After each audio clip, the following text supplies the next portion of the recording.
תראו, הנושא הזה של אהבה וזוגיות הוא נושא סבוך. ראשית, כי כולנו אלופי עולם בתחום הזה. מה כבר יש לחדש?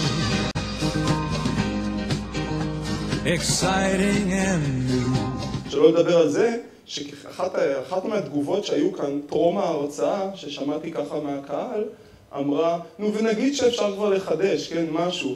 מה זה כבר רלוונטי אלינו?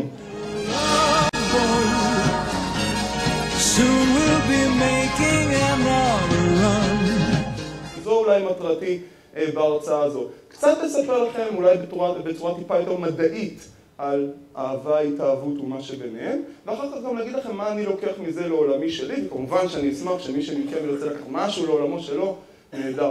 אתם יודעים מה אחוז הבגידות? כמה? קודם כל תלוי את מי שואלים.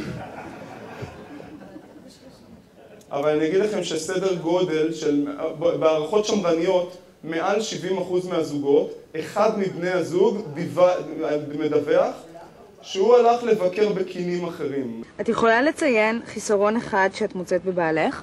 כן. מחר הוא חוזר מהמילואים.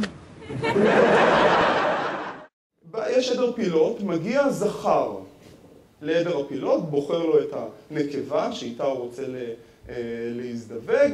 אחרי הטקס חיזור הזה והזה, הוא מתחיל לנסות לעלות עליה. פילים בכל זאת לוקח קצת זמן, איזה חצי שעה, עד שהוא מצליח לעלות עליה, כן? אגב, אחר כך זה נגמר תוך שנייה, אחרי כל החצי שעה הזאת.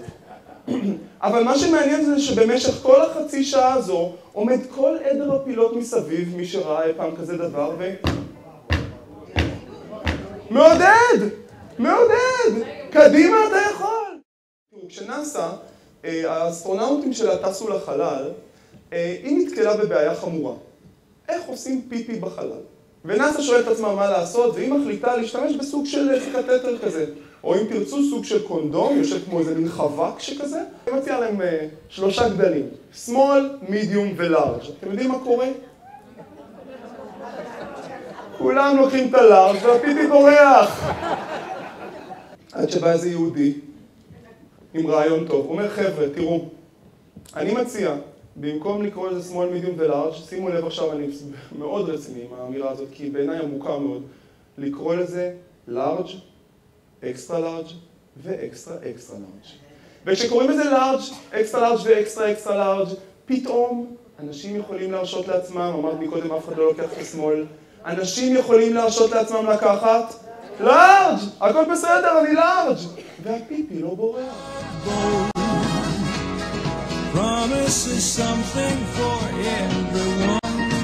אתם זוכרים מה קרה בלאבוט? כן? כולם היו לי מיחידים על הספינה. איכשהו בעלייה הזאת על הספינה מתחילים האקספרימנטים. זה מדהים, אנשים יוצאים לטיולים, פתאום יש איזושהי התחברות. פתאום קוראים דברים הרפתקניים יותר. אנשים מאפשרים לעצמם לעשות דברים, כשהם עולים על איזה מין לאבבוט, שהם לא מאפשרים לעצמם לעשות אחרת. למשל, לוקחים, אגב זה לא משנה אם גברים או נשים, נותנים להם להסתכל, נגיד לגברים, אוקיי? נותנים להם להסתכל על קטלוג של בחורות, הם מדרגים כמה בחורה יפה, מ1 ועד 100.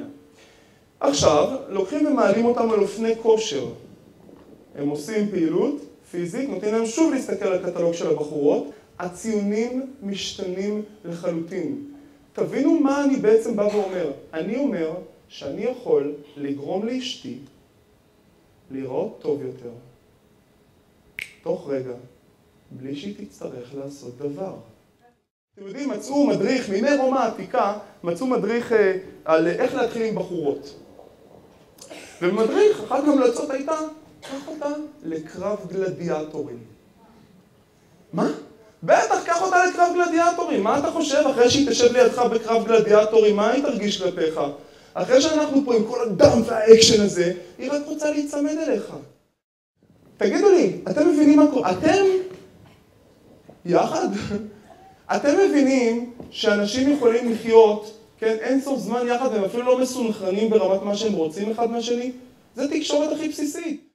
עוד לא נולד המצב שבטטה יושבת על ספה, מסתכלת על בטטה אחרת ואומרת לה כמה את יפה. לא נולד. On a friendly shore מה השבוע נעשה מעניין? אני אגיד לכם מה זה לא מעניין? למשל להביא פרחים. אתם מכירים את הבני זוג האלה? לאמא שלי יש בן זוג שכל שנה, הרבה מאוד שנים, כל יום שישי, באותה שעה, באותה יד, מגיע מאותה המשתלה עם אותו זר. כן? אתם יודעים מה זה יכול לשרת? רק את הכיוון ההפוך. כי אותו שבוע שהוא שכח להביא, בוא נכניס רעננות לקשר, ולהכניס רעננות זה לנהל את זה.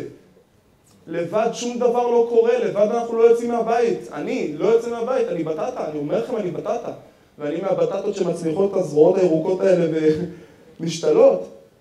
אז מה יקרה שבוע הבא, ומה יקרה שבוע אחרי זה? וכל אחד ברזולוציה שנוכל לו. נעלו את זה ברזולוציה חודשית. ואף פעם לא מאוחר. ואם עכשיו 30 שנה לא עשינו משהו, אז בואו עכשיו נתחיל.